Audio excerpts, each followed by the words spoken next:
Good afternoon, students. I am Marjorie Agsik. Today I will discuss about employment, unemployment, and underemployment.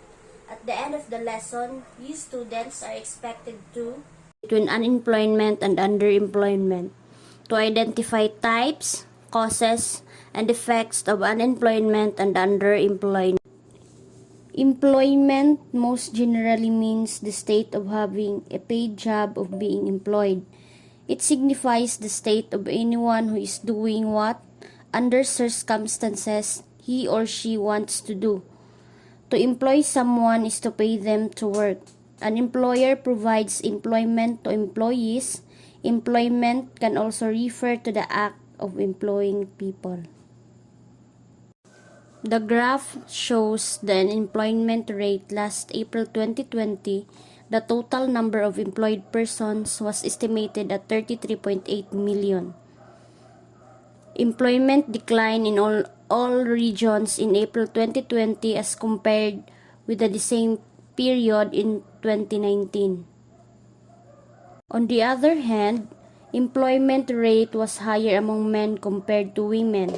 In April 2020, 3 in 5 or 61.9% of the estimated 33.8 million employed persons were males while employed females were reported at 38.1%.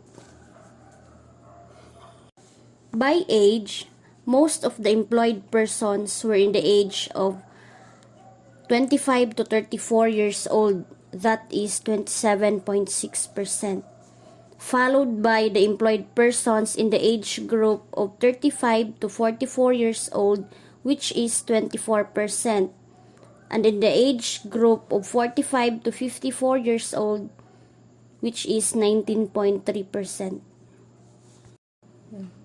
Unemployment. Unemployment or joblessness is the situation of actively looking for employment but not being currently employed. Self-employment but currently available for work during the reference period. There are 5 types of unemployment. The first one, cyclical unemployment, also called as demand deficit unemployment. It is the biggest cause of unemployment that typically happens during a recession. That is when companies experience a reduction in the demand for their products or services. It is necessary to reduce their workforce within the organization. The second one is frictional unemployment. Refers to those workers who are in between jobs. It is not unhealthy thing because it is usually caused by workers trying to find a job that is suitable to their skills. The third one is structural unemployment. Happens when the skills set of a worker does not match the skills demanded by the jobs available. Or alternatively, when workers are available but are unable to reach the geographical location of the jobs. The fourth one is the seasonal unemployment. Occurs when people are unemployed at particular times of the year when demand for labor is lower than usual. And the last one is technological unemployment. Unemployment happens because workers are replaced by machines. Unemployment rate reached 17.6%. In April 2020, the number of unemployed persons was 7.2 million, resulting to an unemployment rate of 17.6%. This is a record high for the unemployment rate, reflecting the effects of the economic shutdown to the Philippines labor market due to the COVID-19 pandemic. Underemployment, it occurs when one does not have a job that is full-time. A situation in which a worker is employed but not in the desired capacity, whether in terms of compensation or level of skills and experience. Underemployment also refers to a situation in which individuals are forced to work in low-paying or low-skilled jobs. There are two types of underemployment according to the Organization for Economic Cooperation and Development. Visible underemployment. It includes employees who are working fewer hours than is typically in their field, willing and able to work more hours but cannot get full-time employment. They often work two part-time jobs just to make ends meet.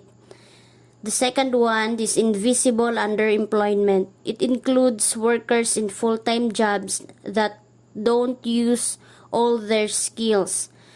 The workers often don't even realize their skills could be better used elsewhere. Causes of underemployment. A recession and the resultant cyclical unemployment may cause underemployment. When workers outnumber jobs, they will take anything they can get to pay the bills. Another one is the technological change, which may also causes underemployment. Underemployment rate were estimated at 6.4 million persons, corresponding to an underemployment rate of 18.9%. By sector, 48.8% of the underemployed persons in April 2020 work in the services sector, while 33.8% were in the agriculture sector. The industry sector accounted for the remaining 17.4%. So, those are the all coverage of our topics this afternoon. And now, for your activity, individually, you are assigned to answer this crossword puzzle. I'll give you 5 minutes to finish the task. For evaluation, either you fully understand the topic, you are tasked to do this essay for 20 points. In 250 words, make an essay about the impact of COVID-19 to employment rate. For your assignment to be passed next meeting, answer the following question.